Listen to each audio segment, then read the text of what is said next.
तो सर आपकी लेटेस्ट आज खास व्यक्तियों की मुलाकात में हम महेंद्रगढ़ जिले के पहले आईपीएस से आपका परिचय करवाना चाहते हैं। इनकी भी बड़ी खासियत रही है और अब सेवानिवृत्ति के दौरान, ड्यूटी के दौरान इन्होंने बड़ा संघर्ष किया। गांव के प्रारंभिक स्कूल के देहात के क्षेत्र में पढ़कर और आईपीएस जैसी एक कठिन परीक्षा और देश की प्रतिष्ठित परीक्षाओं में से उत्तीर्ण कर इन्होंने अपना एक मुकाम हासिल किया, सेवाएं दी, देश की सेवाएं दी। और सेवानिवृत्ति के बाद पे टू बैक सोसाइटी, जो बाबा साहब अम्बेडकर ने कहा था कि भाई सेवानिवृत्ति के बाद या जो समाज में जो आपने समाज से लिया है उसको सेवानिवृत्ति के बाद और उसके बाद कुछ समाज को देना चाहिए। तो सर आपका स्वागत है हमारे चैनल में। आप महेंद्रगढ़ जिले के पहले आईपीएस रहे हैं, आप अपना स्वयं परिचय देते हुए अपने संघर्ष के बारे में बताइए सर। मेरा जन्म हमारे गांव शोभापुर में जो नारनौल के पास है 18 फरवरी 1962 को हुआ। मेरे दादा किसान थे और मेरे पिताजी एक टीचर थे राजस्थान में, पड़ोस में। जी। और मेरी 5वीं क्लास मैंने अपने गांव शोभापुर से की, 8वीं class Bhushan government school Bhushan Kala से की और 10वीं class government senior secondary school Narnaul से किया और मैंने बीकॉम गवर्नमेंट कॉलेज नारनौल से किया। उसके बाद मैंने master of commerce Rajasthan university Jaipur से किया। सर ये तो आपकी अच्छी शिक्षा रही है। आप गांव के जो प्राइमरी सरकारी स्कूल से पढ़कर आए और महेंद्रगढ़ जिले में अब तो हर क्षेत्र में आगे पहुंच रहे हैं, आईपीएस भी हैं आप। चलो आप मुझे आपके जो आने से पहले आपसे हमने आके जो सर्च किया तो उसमें आप जाति धर्म में कोई ज़्यादा कोई विश्वास नहीं है।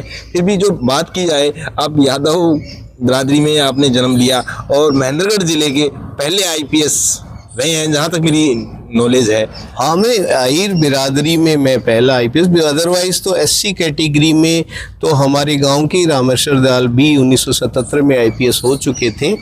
और ये कामयाबी का राज एक तो प्रभु की कृपा रही, ईश्वर की कृपा रही और अच्छे हमें टीचर्स मिले। गवर्नमेंट स्कूल में जो एजुकेशन होती थी पहले वो बहुत अच्छी होती थी, टीचर्स बड़ा ध्यान देते थे, सरकार भी काफ़ी ध्यान देती थी और प्राइवेट स्कूल तब डेवलप भी नहीं हुए थे। तो उस वजह से अच्छे अध्यापकों की वजह से मैं आईपीएस कर पाया। सर आईपीएस का आप एक लंबा सफ़र रहा है और इस दौरान कुछ ऐसी बातें नहीं जो हमें ज्ञात हुआ है कि आप लंबे समय तक सस्पेंड भी रहे। आप अपने ईमानदारी और कर्तव्यनिष्ठता के कारण कुछ आपको जो एक सिस्टम के साथ संघर्ष करना पड़ा है, उसके बारे में भी बताइए। हाँ, 1988 में मैं आईपीएस का एग्ज़ाम मैंने पास किया और 7 साल मैंने हरियाणा में नौकरी करी, या एसपी सिरसा, जींद और सोनीपत रहा। और गुजरात मेरा कार्डर था और गुजरात में मैंने एक ज़िले में एसपी रहा, गांधीनगर में। और हरियाणा में भी जब एसपी था तो मैंने अभय चौटाला और अजय चौटाला को अरेस्ट किया था।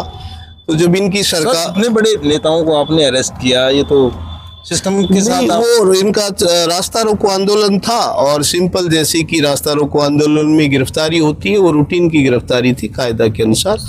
और कुछ इन्होंने जो रास्ते में जो गाड़ियां वगैरह ट्रेन वगैरह रोक दी थी उसकी वजह से रेलवे पुलिस का केस था, हमने उनकी मदद करी थी और सिंपल अरेस्ट थी। और कानून के अनुसार तो सिंपल अरेस्ट थी, लेकिन वो जो आप बता रहे हो ओम प्रकाश चौटाला और अभय सिंह चौटाला, ये चौधरी देवीलाल के पुत्र हैं और ओम प्रकाश चौटाला के पुत्र हैं, तो राजनीतिक प्रभाव रखते हैं बड़ा हरियाणा की राजनीति में।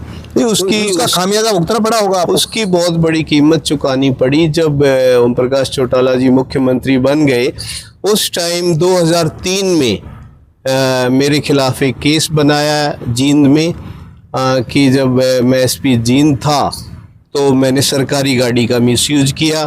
वो केस बनाकर मुझे डीएसपी समय राम कौशिक और एसपी मंजीत सिंह अहलावत मुझे चौटाला चौकी में ले गए और अभय सिंह चौटाला जो मुख्यमंत्री के लड़के हैं उन्होंने खुद मुझे फिजिकली चौटाला चौकी में टॉर्चर भी किया। और क्योंकि केस झूठा था 10 दिन अंदर रहा, उसके बाद जमानत हो गई और बाद में केस ख़त्म भी हो गया। ये तो पुलिस की नौकरी में एक काफी कीमत अभी चुका। तो कीमत आपने यहाँ भी चुकाई, और गुजरात काडर का मैं भी जब आप मैं अभी कर रहा था, जब आप एसपी थे तो वहाँ भी एक बड़े पॉलिटिशियन हरेन जो पांड्या है, उनके साथ कुछ क्या वाकया हुआ आपको? एक्चुअली पुलिस की नौकरी ही मनोज भाई ऐसी है, उसमें कहीं ना कहीं टकराव हो ही जाता है। क्लिष्ट नौकरी है, काफ़ी डिफ़िकल्ट नौकरी है। और क्योंकि आर्मी के अधिकारी तो बाहर के शत्रुओं से लड़ते हैं और हमें देश के अंदर की बुराई से लड़ना पड़ता है, तो कानून एक तरफ खींच रहा होता है, कहीं सत्ता और कानून का टकराव है, कहीं पे पुलिस पॉलिटिशियंस क्रिमिनल्स का नेक्सस हो जाता है। और फिर पुलिस में भी अच्छे और बुरे दो तरह के पुलिस वाले हैं, नेता में भी अच्छे और बुरे दो तरह के नेता भी हैं। तो उस सारे संघर्ष में कई बार विक्टिमाइजेशन हो जाता है। Yes sir. तो उसके तहत गुजरात में मैं जब एसपी गांधीनगर था, तो गुजरात के गृह मंत्री कुछ लोगों को बचाना चाहते थे, हरेन पंड्या, तो मैंने वो मना कर दिया, उससे वो नाराज हो गए। और वो चीज़ मैंने जब ऊपर सरकार को बताई, मुख्यमंत्री को, कि आपका गृह मंत्री ऐसे कर रहा है, तो उन्होंने, केशु भाई मुख्यमंत्री थे, उन्होंने मेरा साथ देने की बजाय गृह मंत्री का साथ दिया और मुझे सस्पेंड कर दिया कि और उसके बाद डिसमिस भी कर दिया। फिर मैं दोबारा नौकरी में 2000 में मैं सस्पेंड हुआ, 2010 में मैं दोबारा नौकरी में आया। इन द 10 साल तक आप सस्पेंड रहे। इन द मीन टाइम मैंने नवीन जिंदल जो मेंबर कुरुक्षेत्र थे, उनका पीए बनकर 3 साल उसमें गुजारा करना पड़ा। हरीशचंद्र की तरह मेरी परीक्षा थोड़ी ज्यादा ही स्ट्रांग हो गई। सर आप सस्पेंड चल रहे थे और सस्पेंड के दौरान आपने कैसे जॉब की? नहीं, सस्पेंड में नौकरी नहीं करी। 2000 में मैं सस्पेंड हुआ, 2006 में मैं डिसमिस हो गया था। जब डिसमिस के बाद जॉब अलाउड है, 2007 से 2010 तक मैंने नौकरी करी। और 10 में जब मुझे दोबारा नौकरी, चौटाला साहब वाला जो केस था वो भी खत्म हो गया और दोबारा कैट में मैं केस जीत गया, दोबारा नौकरी मिल गई। तो फिर 2010 में मैं गुजरात गया और 2022 में पूरी नौकरी करके 60 साल की उम्र में मैं रिटायर होके मेरे गांव में आके रह रहा हूं। और मैं भगवान बुद्ध का, क्योंकि ध्यान मैंने सीखा, धर्मशाला में गुरु बना रखे हैं तेंजिंग गुरमे लामा, तो मैं भगवान बुद्ध का ध्यान सिखाता हूं। और पॉलिटिकली मैंने 6 अप्रैल 2024 को भूपेंद्र यादव जी, जो पड़ोस में हमारे राजस्थान बॉर्डर पे गांव है हमारा, तो बहरोड से हमारी माँ, दादी, नानी सब राजस्थान की हैं, तो हमारे पिताजी ने राजस्थान में नौकरी करी है। तो उनका जब अलवर चुनाव था, तो उनके कहने पे मैंने 6 अप्रैल 2024 को बीजेपी पार्टी भी ज्वाइन करी हुई है। तो मेरे 2 मिशन है, एक तो क्योंकि मोदी और योगी जी जो है, देश में जो इस्लामी आतंकवाद है उसको यही कंट्रोल, बीजेपी कंट्रोल कर सकती है, योगी जैसे, मोदी जैसे लीडर ही कंट्रोल कर सकते हैं, ये सोच के मैंने बीजेपी ज्वाइन करी। और क्योंकि ये जो ध्यान ने मेरी बड़ी मदद करी, जो संघर्ष था उसमें भगवान बुद्ध के ध्यान ने, तो उसका प्रचार करना मेरे 2 मिशन की तरह मैं काम करता हूँ। मेरे अपने गांव में भी मैंने भगवान बुद्ध का एक मंदिर बनवाया है और भूषण गांव में भी हमने भगवान का बुद्ध मंदिर बनाकर हम भगवान के बुद्ध का प्रचार करते हैं, ध्यान का प्रचार करते हैं। इस तरह अभी आपने बुक वगैरह भी लिखी है भगवान बुद्ध? हाँ, भगवान बुद्ध पर मैंने एक पुस्तक भी लिखी है। ऐसा न हो कि कहीं हम बुद्ध की शिक्षा भूल जाएं। ये पुस्तक मैं छपवा के फ्री में बांटता हूँ और लोगों को ध्यान भी सिखाता हूँ, समता ध्यान और विपस्सना मेडिटेशन सिखाता हूँ, ताकि मन को, गुस्से को कैसे कंट्रोल करें, राग द्वेष को कैसे कंट्रोल करें, ध्यान से कैसे ज्ञान पाएं और ज्ञान से कैसे मुक्ति पाएं। और एक बोधिसत्वा बनकर, जैसे बाबा साहेब अम्बेडकर, एक बोधिसत्वा बनकर समाज में दुख पाकर भी, खुद दुख पाकर भी दूसरों की मदद कैसे करें, वो मार्ग मैंने अपनाया महायान बुद्धिज्म का। भगवान बुद्ध से आपको क्या कुछ प्रेरणा मिली है? हाँ, भगवान बुद्ध यही कहते हैं कि आप सबसे पहले तो ज्ञान प्राप्त करो, ज्ञान से, और ज्ञान प्राप्ति का मार्ग उन्होंने ध्यान बताया है। वैसे तो 4 मार्ग हैं, जैसे भगवान कृष्ण ने कर्म योग बताया है, जैसे ईसा मसीह ने भक्ति योग बताया है, और शंकराचार्य ने ज्ञान योग बताया। लेकिन भगवान बुद्ध कहते हैं कि ध्यान योग सबसे उत्तम है।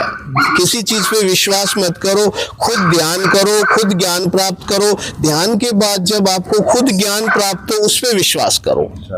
सर, आपने अभी जो बात कही, चलो आपने भारतीय जनता पार्टी को ज्वाइन कर रखा है, जो भारतीय जनता पार्टी की जब हम आइडियोलॉजी पढ़ते हैं, तो आप बुद्धिस्ट विचारधारा से जुड़े हुए हैं, तो वो तो हिंदुइज्म की तरफ ज़्यादा है। फिर वो नहीं, जैसे भारत का हमें जब हिस्ट्री पढ़ते हैं तो भारत बौद्ध में था चंद्रगुप्त के काल में, और उस टाइम भारत सोने की चिड़िया कहा जाता था। लेकिन अब भारत में जैसे बौद्ध तो लुप्त सी हो गए हैं, लुप्त तो नहीं कहेंगे, जैसे अब फिर बौद्ध धर्म के तरफ प्रचार बढ़ता जा रहा है। आप जैसे लोग जो बड़े हिंदू धर्म में आपने जन्म लिया, लेकिन अब आप जो बौद्ध धर्म से आप काफी प्रभावित हो गए, महात्मा बुद्ध की जो विचारधाराओं से आप उनको पढ़ रहे हो और उनको बढ़ा रहे हो। अभी आपने आपके गांव में भी एक बौद्ध मठ कहें या मंदिर कहें या दूसरी जगह भी आप भूषण गांव में भी कर दिया। हाँ, इसका देखो, बीजेपी पार्टी का कोई बुद्ध से कोई टकराव नहीं है। ये पॉलिटिक्स एक अलग चीज है, धर्म एक अलग चीज है।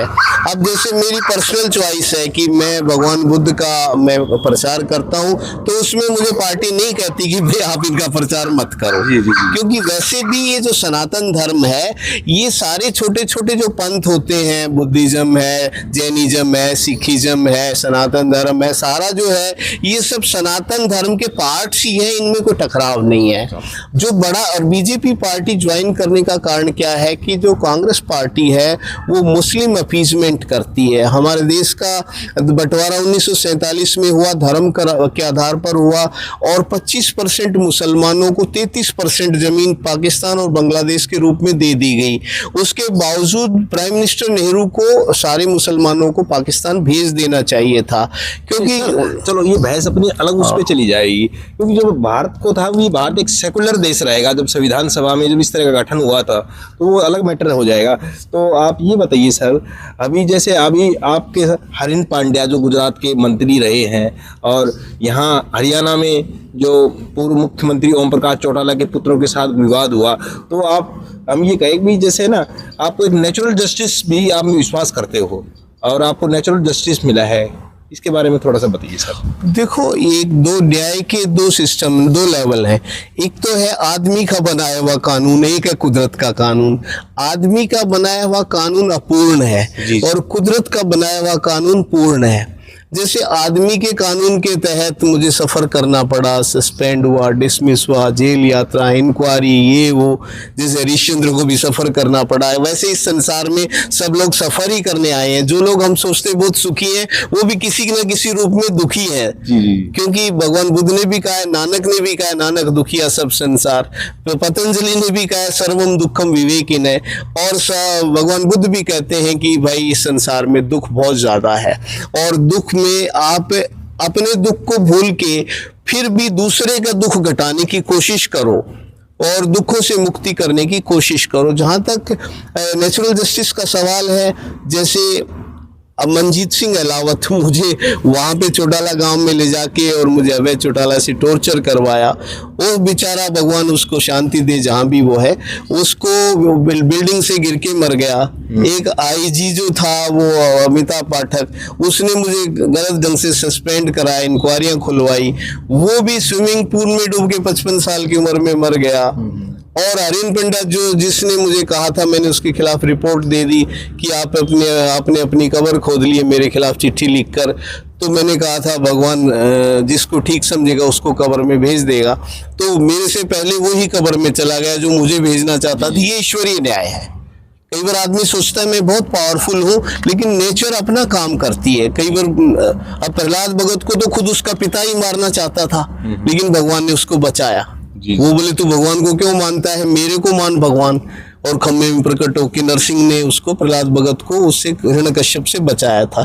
ऐसे भगवान ने मेरे को भी कई जगह मेरे मारने वालों से बचाया। लेकिन मुझे सब पे फिर भी दया आती है, रहम आता है कि वो पाप ना करें। और पाप, क्योंकि भगवान बुद्ध कहते हैं कि पाप करने के बाद आदमी या तो नरक में जाता है, या जानवर बनता है, या फिर प्रेत बनता है। और जो अच्छा काम करता है वो देव बनता है या मनुष्य बनता है। तो मैं चाहता हूँ कि सब अच्छे रास्ते पर चले। सर्वे भवन्तु सुखिनः, सर्वे सन्तु निरामयाः, सब बुराई को छोड़े अच्छाई के मार्ग पर चले। सर आप देखिए, जब अभी आप महात्मा बुद्ध, गौतम बुद्ध से प्रभावित होकर बुद्धिज्म की तरफ बढ़ गए हैं, तो बुद्धिज्म तो भगवान की तरफ विश्वास नहीं करता है। आप अपने जो शब्दावली में बार बार भगवान का वर्ड का उच्चारण कर रहे हैं, हाँ, कर रहे हैं। मनोज इसमें भाई, थोड़ी सी टकराव नहीं है? नहीं, समझने की कोशिश करिए आपने, क्योंकि आपने बुद्ध धर्म को पूरा समझा नहीं है, सनातन धर्म को पूरा नहीं समझा है। भगवान का एक्चुअल मतलब होता है, भग का मतलब तोड़ देना, और भगवान का मतलब, भग का मतलब जो कलेश होते हैं अपने, उनको उनका भग्न कर देना। यानी जैसे हमारे अंदर 3 चीजें होती है, अविद्या, राग और द्वेष, काम, क्रोध, लोभ। ये चीजों को तोड़ देना, इनको जीत लेना, इन इन शत्रुओं को मार देना, जो मार देता है वो खुद भी भगवान ही बन जाता है। जैसे हम बोलते हैं भगवान राम, वो तो माँ के पेट से ही हुए थे, कैसे भगवान बन गए। जैसे कहते हैं भगवान कृष्ण, वो भी कैसे भगवान बन गए। वो का ऐसे जब हम अपनी कमियां दूर कर लेते हैं और खुद ब्रह्म स्वरूप हो जाते हैं, तो जीव, शंकराचार्य ने भी कहा है, ब्रह्म सत्यम जगत मिथ्या, जीव ब्रह्म एव ना पर है। यानी कि ये मनुष्य को भगवान बनने की कोशिश करनी चाहिए। जो बुद्ध कहते हैं कि आप किसी भगवान की उपासना मत करो, मेरी भी मत करो, आप स्वयं अभी जीव हो। जीव अज्ञानी को कहते हैं, जब ज्ञान हो जाता है तो वही जीव ब्रह्म बन जाता है। सब भगवान बनने की कोशिश करो। सर, आपने की बहुत महत्वपूर्ण, आपके निजी जीवन से लेकर आपकी संघर्ष तक भी हमने काफ़ी जानकारी लेने की हासिल की। आज वैसे हम आपको कोई टेलीफोन करके वैसे नहीं आए, हमने अचानक आए आपसे एक दिन। पूरा आपका जो संघर्ष कर रहे हैं आप, और महात्मा बुद्ध की जो दर्शन को, बाबा साहब अम्बेडकर के विचारों को आगे बढ़ाने के लिए आप जो बौद्ध मठ मंदिर बनाने के लिए कार्य कर रहे हैं, और आप अपने संघर्ष के प्रति अभी जो भी आपके पास कोई व्यक्ति आता है, मेडिटेशन, ध्यान और पुस्तकों से उनका लाभान्वित करते हैं। और इसके लिए आज आपने जो महत्वपूर्ण जानकारी दी, आप तो ज्ञान का अंबार है आपके पास। हम जो बातचीत हुई, आप सुबह से लेकर शाम तक बात करें, कभी भी पूरी नहीं हो सकती, इतनी महत्वपूर्ण जानकारी है। इसके लिए हम दोबारा से आपका एक दिन साक्षात्कार करेंगे। ये थे हमारे साथ महेंद्रगढ़ जिले के पहले IPS श्री राम सिंह जी, जो इन्होंने बड़ा संघर्ष किया और पे टू बैक सोसाइटी के लिए अपने गांव के खेत में एक कृषि फार्म बनाकर और लोगों की यहाँ सेवा कर रहे हैं, और मेडिटेशन के लिए अपना पूरा योगदान दे रहे हैं।